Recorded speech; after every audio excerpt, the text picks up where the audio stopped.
So, you're telling me that in a world full of high-tech, self-driving trucks with AI dashboards and satellite GPS systems, there's a 1960s diesel beast still tearing up dirt roads, hauling 100-ton loads through brutal outback terrain, and doing it better than some modern rigs? Yep, it's real. It exists. And it's called the Kenworth W900, a living, breathing legend that refuses to die. While most trucks from that era have been crushed, scrapped, or parked in museums, this monster is still earning its keep every day. But here's the kicker. Why would anyone still drive something over 50 years old when companies are spending millions designing futuristic trucks? Is this just stubborn nostalgia, or is there something about the W900 that modern tech just can't beat? Today, we're diving deep into the world's oldest road train still running, how it came to be, why it refuses to retire, and what makes this old-school rig dominate in one of the world's harshest environments, the Australian Outback and beyond. Buckle up, this isn't just a truck, it's a diesel-powered time machine.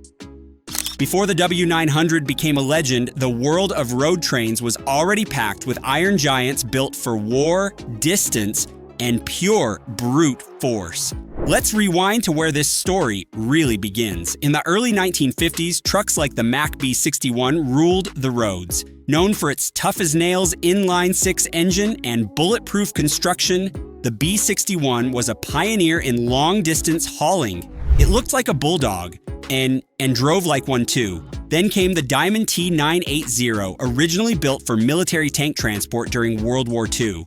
Once the war ended, it transitioned into the heavy haulage world. Strong, slow, and not exactly friendly for civilian work. Then in 1949, Kenworth introduced the Bullnose, a stubby cabover that changed everything. More compact, better visibility, and easier to service, this little guy laid the foundation for Kenworth's rise in the truck world. Fast forward to the 60s, and in rolls the Mack R model, followed by International's Transtar in the 70s. These were bigger, stronger, more powerful. But they still struggled in extreme terrain. It wasn't until the W900 showed up that things really changed. The Kenworth W900 first hit the road in 1961, and right from the start, it wasn't messing around. This thing wasn't designed for cushy highways. It was made for raw durability, built in the US with the kind of steel, torque, and guts that could handle mountains, deserts, ice, and everything in between. And guess what? It's still in production today, over 60 years later. Originally powered by the Cummins NTC engine, the W900 later adopted Caterpillar C15S and Detroit diesel power plants, capable of pulling more than 100 tons across endless distances. There are W9s still clocking over 2 million kilometers, running strong without fancy electronics or modern gizmos. The reason? Simplicity. These trucks were built to be fixed, not thrown away. The steel frame, long-nose design, and full metal construction means they're tougher than anything plastic-covered rolling off the line today. And because they're more mechanical than digital, they're easier to repair in the middle of nowhere. No laptops required, just wrenches, oil, and grit. So, why on earth would someone still be using this thing in 2025? Well, because it works. In today's truck world, everything's about fuel efficiency, aerodynamics, and electronics. That's great for cities and highways. But in remote areas like the Australian Outback, you need something you can trust with your life. Drivers still run W900s because they're rebuildable. Unlike modern trucks, where one failed sensor can sideline you for weeks, a W900 can be taken apart, rebuilt, and back on the road in days. And because they were so popular for decades, parts are still being made today. Need a new transmission? You'll find it. Need a fresh turbo? It's out there. The culture around these trucks is about loyalty and pride. Drivers know every inch of these rigs. Many even pass them down to their kids, rebuilding them over and over again. It's not just a truck, it's a legacy. And in places like Western Australia, some haulers still use W900s to pull 3 to 4 trailers across thousands of kilometers of dirt, gravel, and blistering heat. In conditions where even new trucks break down, the W900 just keeps going. Now let's talk about the competition. How does a 1960s truck stand up against today's futuristic monsters like the Freightliner Cascadia, Volvo VNL, or Kenworth T680? Let's be honest, modern trucks are comfier. You've got air ride suspension, noise insulation, touchscreen panels, satellite cruise control. Some even have driver fatigue monitoring. But all that tech, it comes at a cost. One broken sensor or ECU failure, and you're stuck waiting for a diagnostic team. The W900, it just shrugs and rolls on.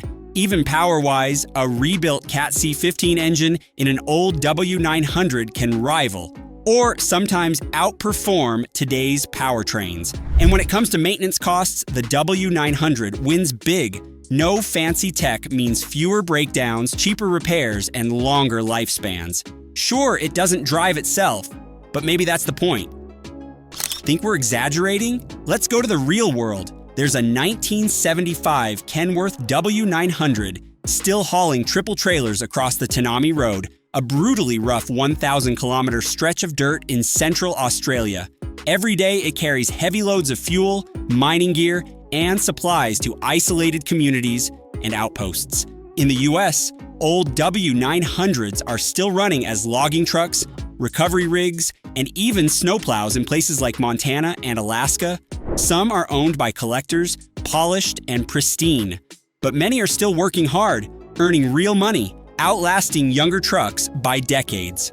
So what makes the W900 immortal? It's not just the engine or the steel. It's about a mindset, a way of trucking that values skill, mechanical understanding, and raw reliability over gadgets and gimmicks. You see, in places where a breakdown could leave you stranded 300 miles from help, the W900 is still the one truck you can count on to get you home. Sure, the future of trucking is moving fast with electric drivetrains, autonomous systems, and zero-emission mandates. But for now, and likely for a long time to come, there are roads where only the old dogs can survive. And the Kenworth W900? It's the last of the true road warriors. While tech evolves and the trucking world moves toward automation, the Kenworth W900 proves that old-school muscle still has a place on the road. Would you trust a 50-year-old truck to haul 100 tons? Tell us in the comments below. We'd love to hear your thoughts. If you enjoyed this journey through trucking history and want more raw diesel stories, extreme hauls, and legendary machines, hit that like button, subscribe, and we'll catch you on the next haul. Until then, keep the wheels turning.